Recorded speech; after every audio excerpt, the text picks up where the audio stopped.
If you have been on YouTube for a while, you know that the most hated cartoon ever is Cars 2. Like every channel that talks about movies reviews or animation, they always blame Cars 2 so much, and they always say that's the worst Pixar movie with the good dinosaur.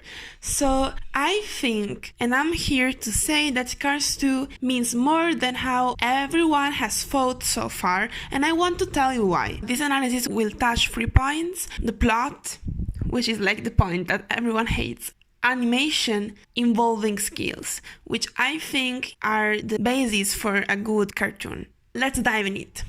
Cinnamon Animation! The plot of Cars 2 is basically a spy fiction with Meteor, our dumbest and cutest car. He becomes the main spy in the case.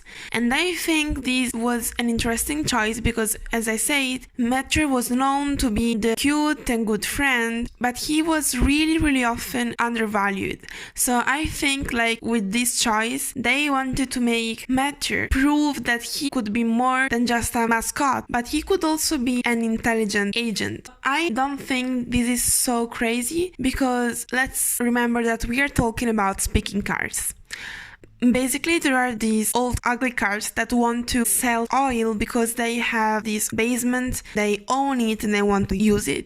Their plan is to show that the renewable energy sources are dangerous so that everyone else will go back to buy from their oil platform. To do so, they choose one of them that will pretend to be in favor to the renewable gas. He will create a huge world competition with many champions from all around the planet, and within this competition, the cars that will have chosen his renewable gas will explode thanks to a secret camera that will take the gas to a really high temperature. Thanks to this plan, they want to make everyone believe this new gas is dangerous and that they can't rely on it. So now we know a spy who's called Finn McMissile, and he will take Meteor into the case for a strange course of events, and he believes that Meteor is a real spy.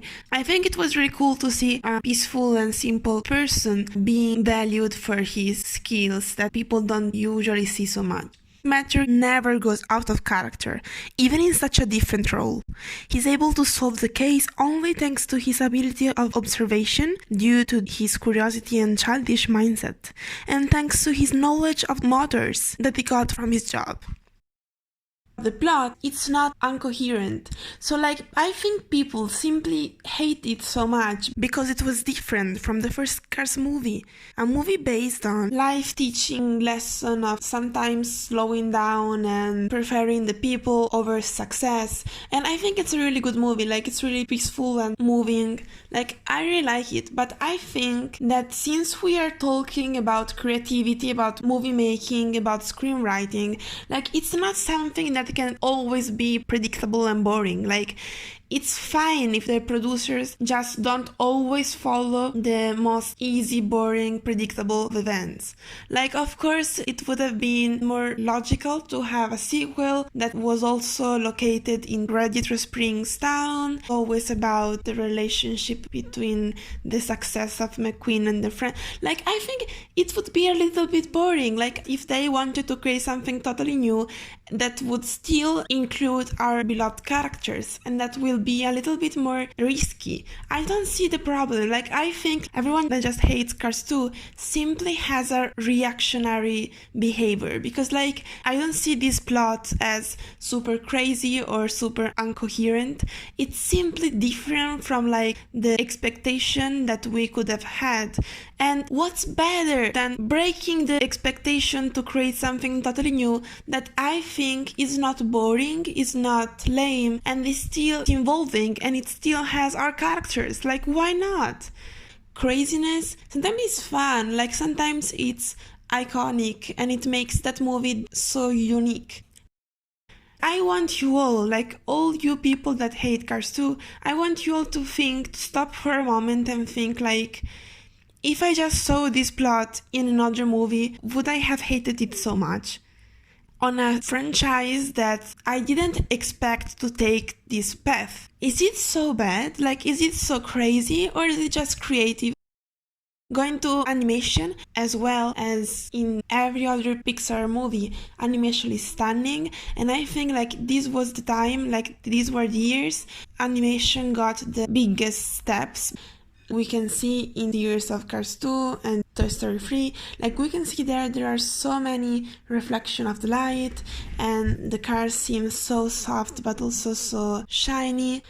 Also, I remember so well the water scene at the beginning of the movie when Finn McMissile is going to discover the oil basement and he goes through the ocean, and it's so perfectly done, like you can totally see it seems real and you can feel that it's moving in a realistic way. I loved it so much. The last point is involving skills, which I consider really important. Because like to make someone love your art, you have to involve them, to open your world and your creation towards them. Viewers don't have to be bored. When Cars 2 came out, I went to the theater 5 times to see it again.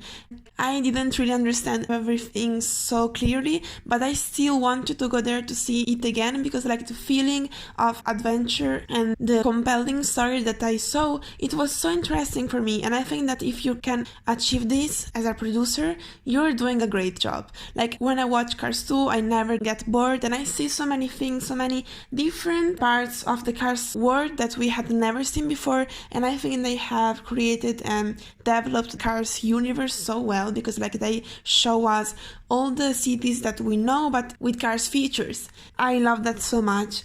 And also Matter proving his value and proving McQueen that he could be a good friend. Like I could really feel that he cared about what he was doing, and this made me really involved into the story. I also really like the characters, like some are from the first movie, I think we'll love them. And also we can't forget the most iconic person in this movie, who is Francesco. So I mean, like when Cars 2 came out, I was a child and I felt totally in love with Francesco. I think also because he was Italian and so am I, and also because I liked his bad behavior. So I just had a really huge Francesco poster in my room. And Luigi's family, that was great. So please let me know if you still think it's a disaster, or maybe if you change your mind, and let me know why. So this was my analysis of Cars 2. I'm Viola. This is Cinnamon Animation, a channel about cartoons and movies. If you liked the video, please subscribe and leave a like. And if you didn't like it, please tell me why, because I'm really curious to know you Cars 2 haters. Bye!